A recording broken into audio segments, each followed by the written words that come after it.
Aziz ülkem mening Afganistanım, damarda kanım sen cismimde canım. Toprağın totiya ruhu ravanım, abat bolsun mening aziz diyarım. Esselamu aleyküm ve rahmetullahi ve berekatuh. Aziz, hurmatly aziz diyarımın channelini takip etken ve soydaşlar. Umid etkerin ertirleriniz hayırlı bolsun. Her goşa kınar dünyada bolsanız canınız sağ, vaktiniz hoş bolsun.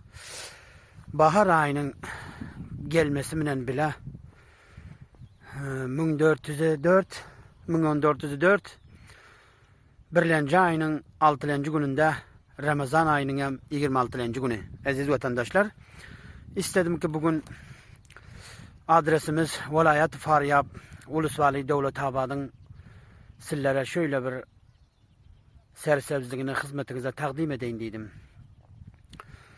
Her goşa kınar dünyada bolsanız yine hem bir gezek yetik gelen Roza bayramını tüy yüreğimden her birinize mübarek bolsun etkarın. Allah-u Teala can sağlık vakti hoşlukta Ramazan ayını geçirmek, Roza namazı geçirmek nesip etsin. Benim istedim bul abadanlık ülkemizin sersebzliğini sizlerin hizmetinde hödürleyin dip.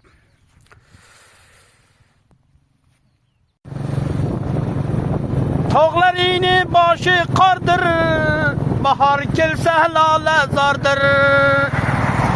Taşlarında lal vardır, Afganistan, Afganistan.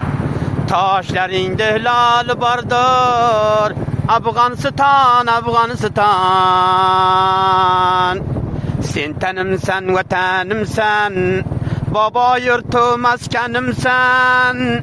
Candan şirin vatanımsan, Afganistan, Afganistan. Candan şirin vatanımsan, Afganistan.